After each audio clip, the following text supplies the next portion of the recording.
Gold trusted gold buyers మీరు తాకట్టు పెట్టిన బంగారాన్ని విడిపించి ఈ రోజు ఉన్న మార్కెట్ ధరకు కొనబడను. నమస్తే, వెల్కమ్ టు ఐ డ్రీమ్. నా పేరు వలి.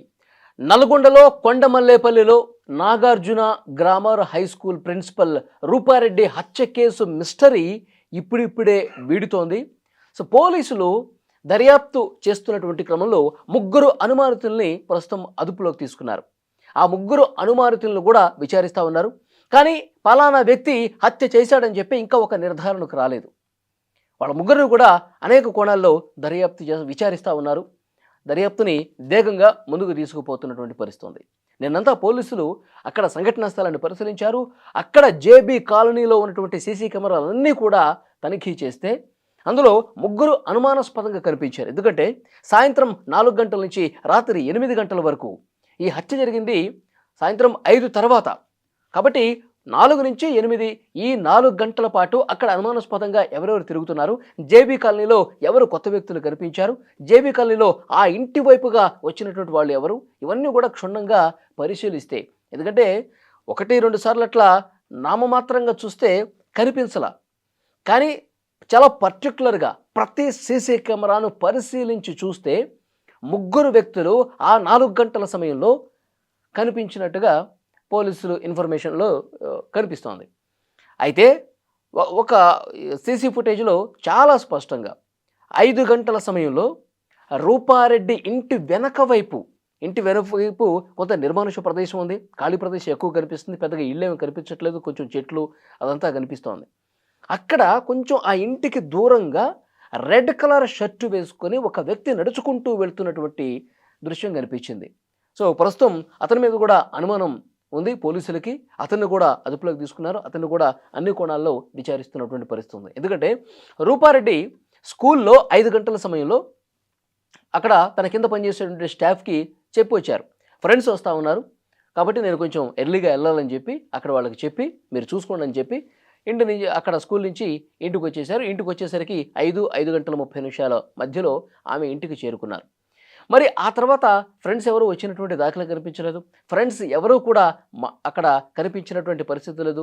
ఇంటి దగ్గర ఉన్నటువంటి సీసీ కెమెరాలో ఏ ఒక్కరు కూడా కనపడలా. అంటే ఫ్రెండ్స్ అక్కడికి రాలేదు అనేది కూడా చాలా క్లియర్గా అర్థమవుతుంది.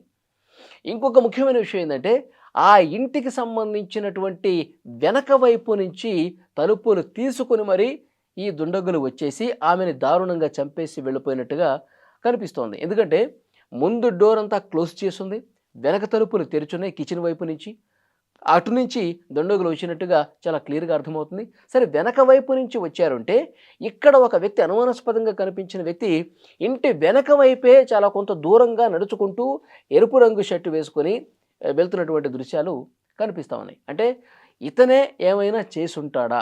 ఎందుకంటే వెనకాల తలుపులు తెరిచున్నాయి, అతను వెనక నుంచి నడుచుకుంటూ వెళ్తున్నాడు, అది కూడా సాయంత్రం 5 గంటల సమయం. కాబట్టి పోలీసులు అతని మీద అనుమానం పెంచుకోవటానికి అదొక బలమైనటువంటి రీజన్. ఇట్లా ఒక ముగ్గురు వ్యక్తుల్ని తీసుకెళ్లారు.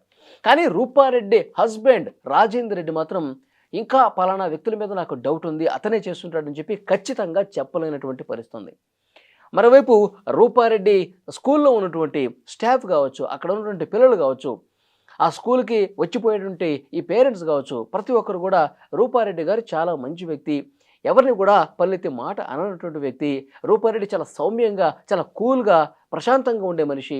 మరి అలాంటి రూపారెడ్డి గారి మీద ఇంత దారుణంగా చేశారంటే మేము ఇంకా నమ్మలేకపోతున్నాం, మేము ఇంకా షాక్లో ఉన్నాం.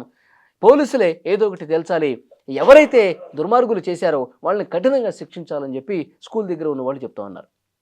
అసలు యాక్చువల్గా రాజేందర్ రెడ్డి తన భార్యని ఒంటరిగా కొండమల్లేపల్లికి పంపించడమే, హైదరాబాద్ నుంచి కొండమల్లేపల్లికి పంపించడమే ఇది జరగటానికి కారణమైంది. ఎందుకంటే కాపు కాసుకొని కూర్చుని ఉంటారు, అది నిజంగా దోపిడీ దొంగ లేకపోతే ఎవరైనా కక్షతో చేశారన్నది పోలీసులు తెలుస్తారు. కానీ ఒంటరిగా ఉన్నప్పుడు అటాక్ చేద్దామని చెప్పి ప్లాన్ చేసుకున్నట్టుగా క్లియర్గా కనిపిస్తోంది.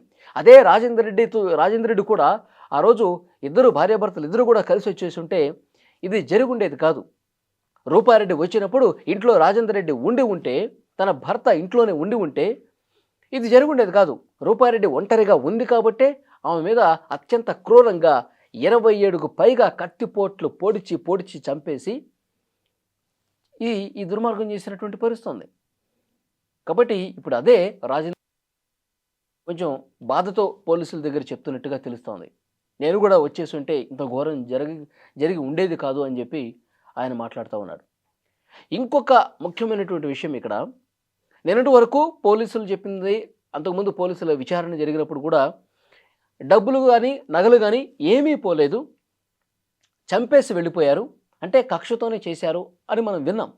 కానీ ఇప్పుడు పోలీసులు చెప్తోంది ₹1,00,000 వరకు డబ్బులు పోయినాయి. ఆమె ఫోన్ పోయిందనేది తెలుసు ముందే, కానీ ఫోన్తో పాటు ₹1,00,000 కూడా డబ్బులు మిస్ అయ్యాయని చెప్పి ఇప్పుడు ఫ్యామిలీ చెప్తోందంట. రాజేందర్ రెడ్డి చెప్తా ఉన్నాడు ₹1,00,000 కనపట్లేదని. అంటే ₹1,00,000 తీసేసుకుని, ఆ ఫోన్ కూడా తీసేసుకుని ఆమెను దారుణంగా చంపేసి వెళ్ళిపోయారు. అంటే డబ్బులు ఫోన్ తీసుకున్నారంటే ఇది నిజంగా కేవలం దోపిడీ కోసమే వచ్చారా? ఏదోటి డబ్బులు బాగా దొరుకుతాయి, అవన్నీ తీసుకొని వెళ్ళిపోదాం, అడ్డొస్తే ఎవరో ఒకళ్ళని చంపేసి వెళ్ళిపోదాం, ఒకళ్ళే ఉంటే మనం ఈజీగా పని అయ్యిద్ది అన్న ఉద్దేశంతో దోచుకోవటం కోసమే వచ్చారా? ఏమాత్రం పగలు, ప్రతీకారాలు, కక్షలు ఇలాంటివి ఏమీ లేకుండా అసలు ఈ ఫ్యామిలీతో ఎలాంటి సంబంధం లేని దోపిడీ దొంగలే వచ్చి ఆమెను చంపేసి ఈ విధంగా ₹1,00,000 నగదును ఫోను తీసుకెళ్లారా? సో ఇది పోలీసులు ఇన్వెస్టిగేట్ చేస్తున్నటువంటి పరిస్థితి.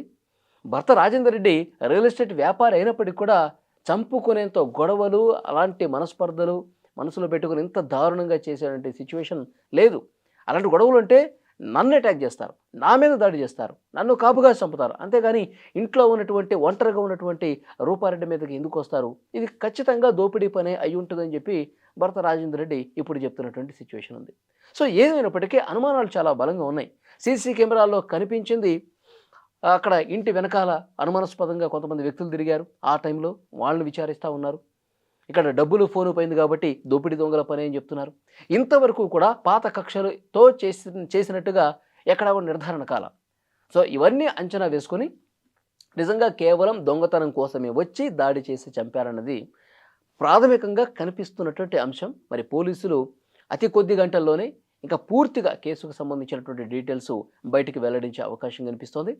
ఈ చిక్కుముడి అంతా, ఈ మిస్టరీ మొత్తం కూడా మరికొన్ని గంటల్లోనే తేలుస్తామని చెప్పి చాలా ధీమాగా పోలీసులు చెప్తున్నటువంటి సిచ్యువేషన్ ఉంది. ఇప్పుడు హైదరాబాద్లో గుర్రంగూడలో వాళ్ళకి సొంత ఇల్లు ఉంది. అదే ఇంట్లో వాళ్ళ అబ్బాయి అభినవ్ రెడ్డి ఇంజనీరింగ్ చదువుతూ ఉన్నాడు. కాబట్టి ఇక్కడ హైదరాబాద్లోనే అంత్యక్రియలు చేసేందుకు ఆలోచన చేస్తున్నట్టుగా తెలుస్తుంది. ఎందుకంటే విదేశాల నుంచి రూపారెడ్డి సిస్టర్ రావాల్సినటువంటి పరిస్థితి ఉంది. ఆమె ఈరోజు చేరుకున్నట్టుగా తెలుస్తుంది. ఈరోజు సాయంత్రం గుర్రంగూడలో అంత్యక్రియలు జరిగే అవకాశం ఉన్నట్టుగా కనిపిస్తోంది. కానీ ఇక్కడ గుర్రంగూడలో ఉన్నటువంటి స్థానికులు కావచ్చు, అక్కడ కొండమల్లేపల్లిలో ఉన్నటువంటి స్థానికులు కావచ్చు, సో రూపారెడ్డి లాంటి ఒక మంచి వ్యక్తిని ఏమాత్రం కూడా కటువుగా వ్యవహరించినటువంటి ఆమెని ఇంత దారుణంగా చంపారంటే నిజంగా పక్కా పకడ్బందీగా దోపిడీ చేయడం కోసమే వచ్చి అడ్డొచ్చారు కాబట్టి చంపినట్టుగా కనిపిస్తోంది. ఇంకా వేరే కారణం ఏమీ లేదని కూడా కొంతమంది స్థానికులు కూడా చెప్తున్నారు. సో ఏదేమైనా ఆధారాలు ముఖ్యం. సో వాటన్నిటిని కూడా పరిశీలిస్తున్నారు. అలాగే పోయిన ఫోన్కి సంబంధించి, పోయిన ఫోన్లో కొంత ఇన్ఫర్మేషన్ ఉంటుంది. అందులో ఎవరు కాల్ చేశారు, ఏం మాట్లాడారు, ఏం చాటింగ్ జరిగింది, ఆ నెంబర్ ఆధారంగా, ఫోన్ పోయినా కానీ నెంబర్ ఆధారంగా పోలీసులు ఆ చాట్కు సంబంధించినటువంటి విషయాలు కూడా, కాల్ రికార్డింగ్కి సంబంధించిన విషయాలు కూడా వెల్లడించే అవకాశం ఉంది. దాని త్రూ కూడా ఇన్వెస్టిగేషన్ చేస్తారు. సో నాకు తెలిసి కొన్ని గంటల్లోనే మొత్తం ఈ కేసుకు సంబంధించిన డీటెయిల్స్ అన్నీ కూడా బయటకు వచ్చే అవకాశం కనిపిస్తోంది. ఈ వీడియో మీద మీ అభిప్రాయాన్ని కూడా తప్పకుండా కామెంట్ చేయండి.